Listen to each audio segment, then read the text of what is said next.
Hello, my beautiful friends, and welcome.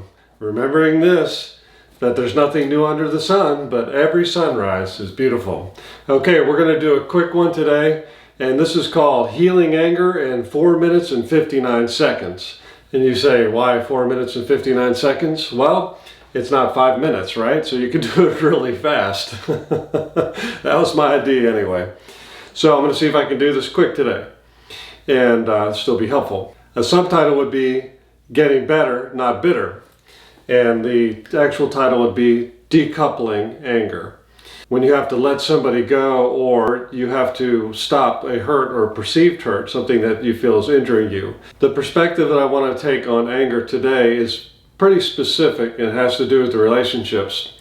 And in this scenario, there's this overwhelming feeling of anger, which I talked about in one of my recent videos.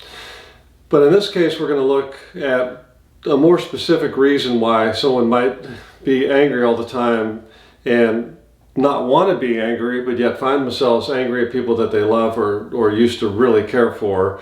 And it's kind of strange to them and to other people around them. An interesting note in when thinking about anger is also one of the parts of mourning, like the 5 stages of grief, like denial, anger, negotiating, depression, and acceptance. And so anger is the second one after denial. And I find it very interesting sometimes not take the time to make sure they're on the same page throughout life. They may be really good in some areas and they may be really poor in others. And a really common one is people will raise children and do a really good job together raising children for the most part. And then when the children are raised, then they finally realize that they've kind of lost their common bond.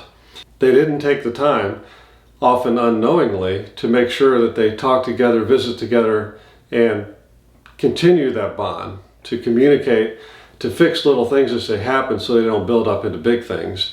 Make little corrections in navigation instead of one big one. You start to realize that you're angry way too much and almost out of control.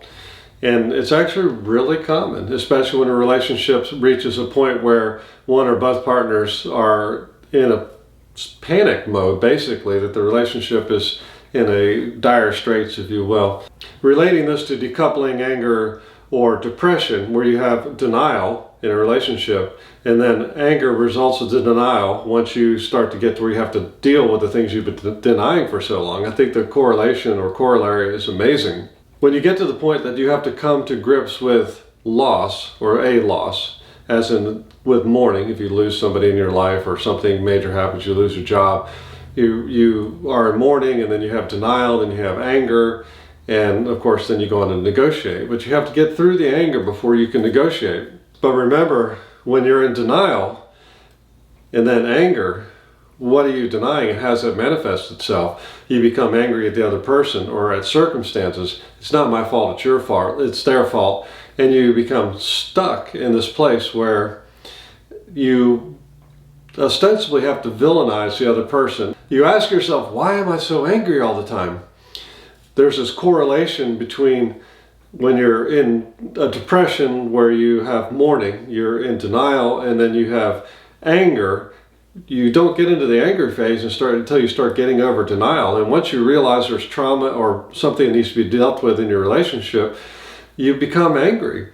Now you can become angry and figure out how to fix it, or you become angry and you start looking for the reasons why in the other person. Why is this wrong? What have they done? And not really what you've done. And even if you acknowledge what you've done, deep down you really are just kind of reeling and looking for excuses to villainize the other person. And I'm asking you to come along with me on this ride. You say, well, why would anybody want to do that, especially if you love this person and have been with them for a long time? Well, you would want to villainize them because in the decoupling process, when you're getting over this denial, you want to decouple from this person to preserve yourself, your sanity, your health, your well-being. You believe at this point, subconsciously or consciously, that this person is really hurting you. So in order to justify yourself and to allow yourself to let go of many of the connections of the past, you have to make this person into a villain. And I'm using the word villain a lot, but that's really what you do. And then you start looking for reasons why they're bad or what they've done is wrong. And then you keep seeing others and you see proof. And then sometimes you'll go all the way back in your relationship. Oh, they've always been that way. They did it here, they did it there, they did it there. And they even did it at the wedding day. And it may or may not be true. And it may be a little part of who they are. And maybe it's a negative part of who they are that's come through the relationship. But if you were dealing with these little things as you were coming through and learning to love each other as you are, as best you can, now that doesn't always work. At some point you may decide that you're not fit for each other, but that's a little bit different, and we'll get into that in a minute. Now keep in mind, this is a protective mechanism for you and for your partner. So it's not a bad thing, it's just gotten a little bit out of control. So then what do we do? Well, the exception of course would be if there's true abuse, which, you know, what abuse is to one person may not be abuse to another, you know, so you need to figure that out. But it would be good if you can communicate that, draw lines in the sand, or make boundaries like we talked about before, to where you can have these communications and come to one mind or an understanding that'll make it work. So sometimes people are just out of sync. So some things to keep in mind when you're going through these really difficult times. You don't want to get into what I call, or what people call, the scorched earth policy, where, you know, you just start trying to destroy the other person's reputation or how they feel, or undermine them, or play mind games with them. It's very cruel and wrong to do. It's not healthy. It's not helpful for anybody. But that fear that's driving you, that decoupling, that you want to push this person away, and sometimes it's to push them away to see how much they love you, but at the same time you are decoupling in your relationship. So let's think about that. Another important thing to keep in mind is you want to conduct yourself in a way in which other people looking on will have respect for you. Your children will have respect for you. If you look back at a movie of yourself 5 years from now, you can go, well, it was a horrible situation, but I did the best I could during that situation, and I'm relatively proud with the way I handled myself. I don't like the fact that it ended the way it did, but I did relatively well, and I'm thankful. And again, I go back to something that I believe deeply, and I've mentioned before, but in a relationship, and it's something that I'm learning, and we all need to learn, and you may disagree with me, people disagree with me on this, but I feel like a helpful frame of mind is to always want what's in the best interest of the other person. And that could look like divorce, that could look like reconciliation, that could look like a million things. But if both people are looking out for the best interest of the other person and really believe that no matter what it costs you, there is a place in which you can find peace and believe that again, the universe has a plan, God has a plan, and it may not be your plan. So it allows you to relax into the situation a little bit and say, I don't like this. But it clears your mind, and it's a bit of a faith. You're turning this over to the universe, to God, to fate, if you will, whatever you want to call it. So, but you got to do your part. If you don't let go, if you don't allow the universe, allow God, then you're going to get angrier and angrier, and you're going to decouple from this person, because that's just the way it works. We have connections that are psychological pathways in our mind that are real, and that you can't just say all of a sudden, I hate you, and never want to see this other person again and have no consequences. You will have consequences, even if you do exactly like that. You do exactly that. Children that don't ever want to see their parents again, and then it still hurts them inside. You know, even if it was a good decision, maybe the parent deserved to be shunned.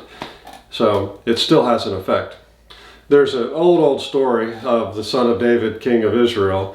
One of his children lusted after one of his half-sisters, and he tricked her into coming over to make bread for him. He feigned like he was sick, and while she was there, he took advantage of her and basically raped her.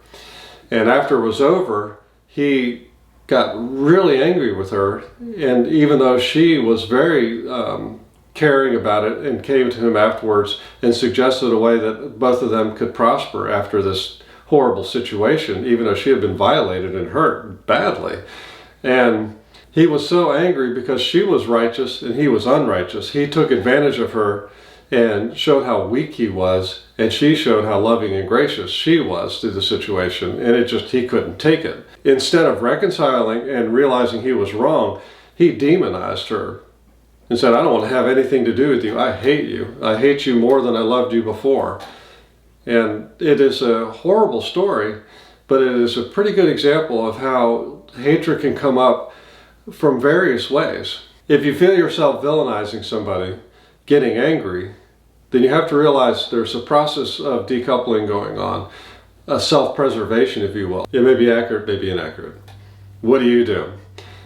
I don't have a lot of answers. I don't have all the answers, and this may not even be a good answer, but it's a place to start. Many of these relationships that are on the rocks, if you will, are complicated issues. They've been going on for years, sometimes decades, between children and parents, husbands and wives, spouses, friends, and these things come up. They're complicated. So a couple things you can do to try to work your way through the situation. One is to realize it for what it is. It takes the power away from it a little bit to realize that, hey, this is a defensive mechanism in me and in my partner for decoupling, for self-protection, self-preservation.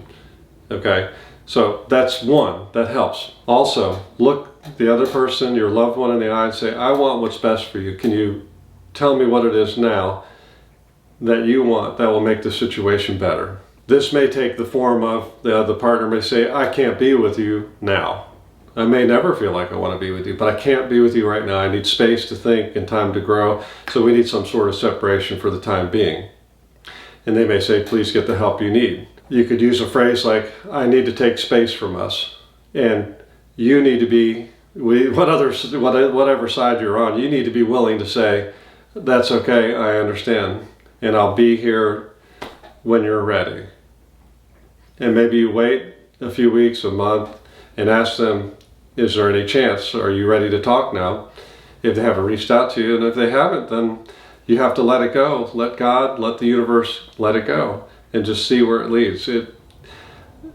Things often work out much better if we just let go.